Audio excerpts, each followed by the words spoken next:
Excursion des étudiants de Bac 3, département de biologie de la Faculté des sciences. En date du 8 septembre et 29 septembre 2025, les étudiants du département de biologie Bac 3 de la Faculté des sciences ont effectué des excursions dans les réserves de Rumongue, Kigwena et le parc de la Kibira. Le docteur Simon Buhungu, chef du département de biologie, nous a expliqué dans quel cadre les travaux de terrain sont organisés en faveur des étudiants. Chaque année, le département de biologie organise des travaux de terrain, communément appelés excursions, dans le but de renforcer les cours théoriques qui sont appris en classe. Pour ces travaux de terrain, il s'agit des cours qui ont été appris en classe, dont l'écologie générale, l'écologie du paysage, biologie cinématique des vertébrés, la biologie de la conservation, la cinématique des végétaux supérieurs et la cinématique des végétaux inférieurs. Alors, au niveau du département, nous organisons ces excursions dans le but de compléter les cours qui sont appris en classe et avec des illustrations de terrain. C'est-à-dire que les étudiants vont sur le terrain avec les titres de cours concernés pour présenter les situations de terrain. C'est-à-dire qu'en classe, ils voient les théories, mais pour pouvoir les faire comprendre ce qu'ils ont appris en classe, alors on va sur le terrain, on leur montre, puisqu'en leur montrant, ils comprennent mieux et ils posent des questions pour comprendre de quoi il s'agit. Même les guides de terrain leur expliquent dans les termes clairs qu'ils comprennent, notamment au Kirundi, et ça les facilite l'assimilation, la compréhension de la matière qu'ils ont apprise en classe. Le docteur Rambert Nyoyitungira a parlé des différents types d'écosystèmes que l'on trouve dans la forêt de la Kibira de Teza. Il a en plus énuméré les facteurs de dégradation de cet écosystème et ses conséquences. Ici nous sommes à côté d'une plantation dite dans le TV Teza. Là, en amont, c'est la forêt de la Kibira. C'est un écosystème du type forestier. Une forêt ombrophile de montagne. Il est caractérisé par une faune spécifique, une végétation aussi qui est composée de beaucoup d'arbres. Vous voyez, c'est un écosystème qui est intégré d'ailleurs. La carte pluviométrique du Burundi montre que les plus grandes précipitations sont observées au sein de cet écosystème. Donc c'est un écosystème très important. On a des arbres de plusieurs espèces. On a vu beaucoup de plantes médicinales comme Umuremera, Umwokora, ainsi de suite. Là, on est allé jusqu'au niveau de la crête. Au niveau de la crête où on a vu les caractéristiques de la végétation de la crête. C'est une végétation caractéristique des milieux très sèches parce que les feuilles qu'on a observées les feuilles des arbres qu'on a observées au niveau de la crête, ce sont des feuilles à type épineux, justement qui montrent que c'est là où il y a donc le partage de ces deux eaux entre des bassins, bassin du Congo et bassin du Nil. Et voilà, comme la faune, il y a chimpanzés, gorilles, il y a beaucoup d'espèces animales là, et bien beaucoup aussi d'arbres. C'est un écosystème de conservation.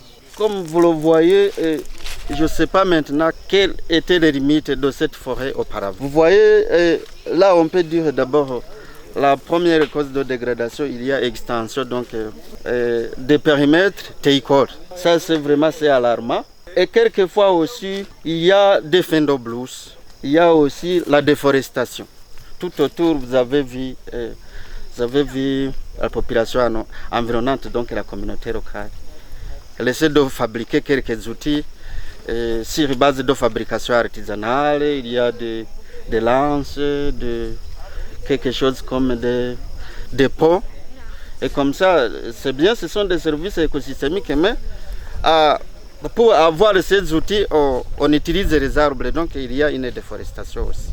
Les conséquences de cette déforestation, si la déforestation devient très alarmante, il y aura quand même perturbation du cycle hydrologique. Une fois c'est dégradé donc à une échelle très alarmante, ça pourra donc perturber le cycle de l'eau. Et avec comme conséquence, ça c'est là quoi, il y a risque de tarissement des sources d'eau en aval. Et aussi, vous savez, le changement climatique, maintenant, c'est une triste réalité. S'il y a coupe des arbres à une échelle alarmante, on aura plus d'émissions de CO2 dans l'atmosphère. Moins d'arbres, plus de CO2.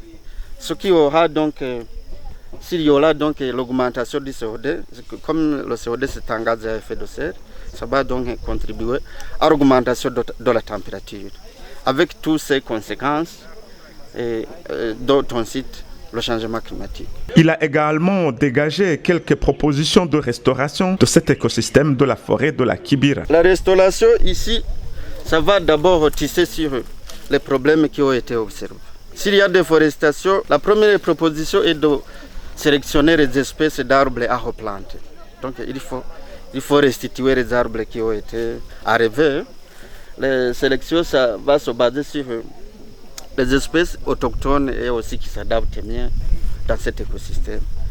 Ça, c'est la première chose à faire. Aussi, il faudra aussi envisager comment restaurer donc, les sources d'eau. On pourra donc avoir comment, sur quelques bassins, on peut aménager des anti-érosifs donc, pour permettre donc, l'alimentation des nappes.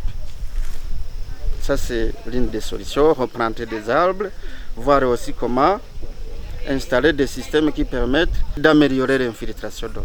Les étudiants bénéficiaires de ces travaux de terrain ont aussi apprécié à juste valeur les avantages qu'ils tirent de ces derniers. Pour ma part, je dois dire que ces travaux de terrain ont une grande importance car elles nous permettent de concrétiser ce que nous avons appris en cours. Parce que en cours, nous apprenons la théorie et ces travaux de terrain, je dois dire, alors viennent compléter la théorie qu'on nous enseigne, qu'on nous transmet. Et donc, en classe, on nous dit différentes sortes d'espèces. Et sur terrain, on a la chance, et cette chance de voir ces espèces-là. Et donc, c'est bénéfique pour nous parce que les théories ne suffisent pas, je dois dire.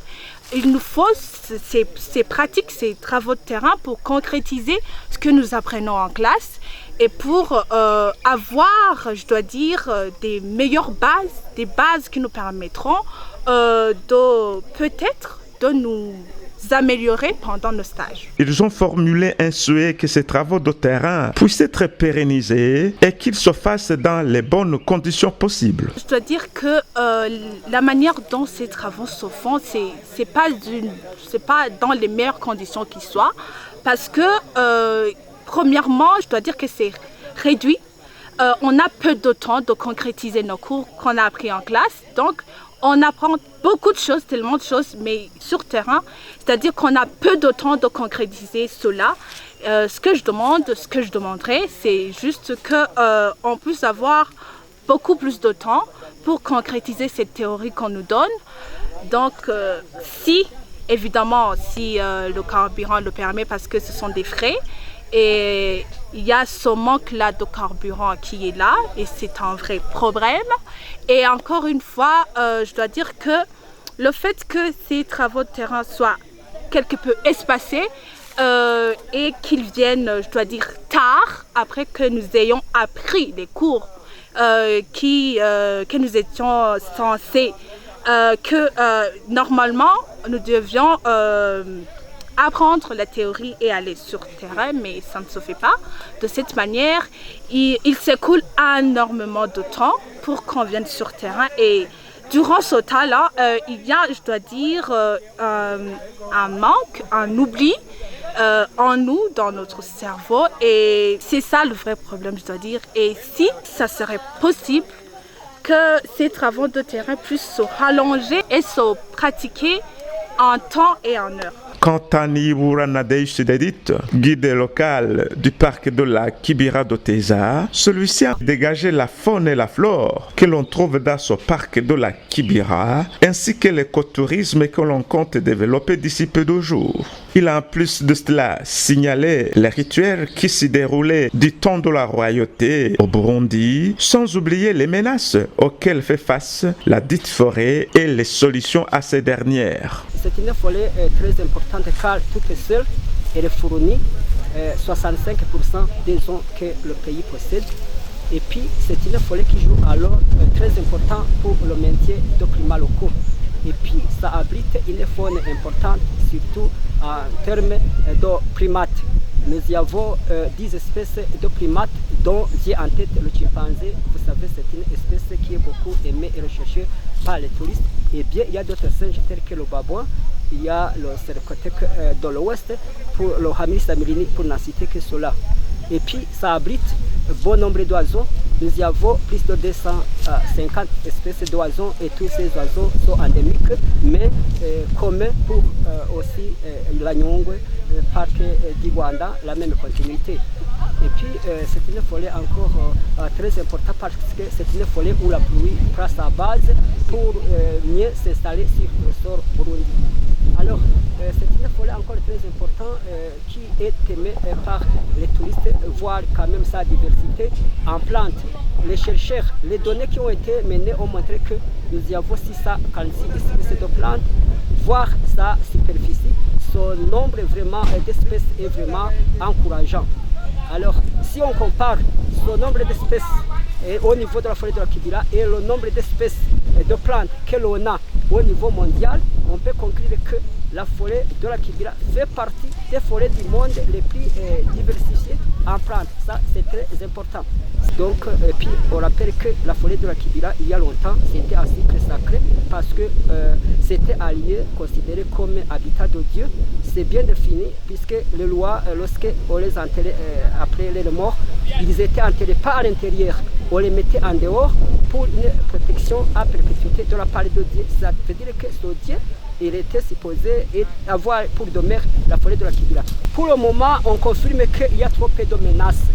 Les menaces que l'on observait dans le temps, il y avait la carbonisation, il y avait le sillage illégal, et puis il y avait le paillage, il y avait la chasse, et il y avait la collecte du mis, il y avait la coupe de bambou à l'extinction. Mais aujourd'hui, une infraction qui reste active, c'est plutôt le ramassage de bois mort pour le fin de ménage, mais aussi l'extraction du mis.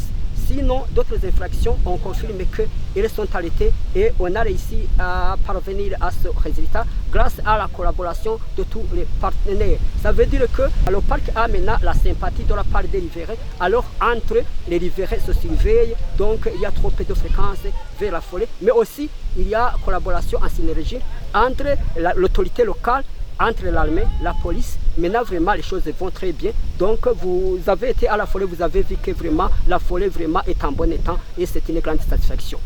Vous savez qu'au Burundi, c'est bien notoire que le tourisme est encore jeune. Mais on voit quand même que les touristes commencent à venir. Mais il y a encore à faire. Ça veut dire que les infrastructures adaptées pour promouvoir et améliorer le tourisme ne sont pas encore mises en place. Nous sollicitons que ces infrastructures soient mises en place et que la publicité quand même s'améliore plus que ça. Et je crois que le tourisme va s'améliorer. Et puis vous avez vu la piste que nous avons prise. Vraiment c'est difficile pour les basses voitures. Donc ça aussi c'est une entrave pour le tourisme. Sinon on est fiers que les guides en place sont des guides capables vraiment. Vous avez constaté que les guides, vous avez été avec eux, vous avez été fiers d'un travail qu'ils vous ont rendu.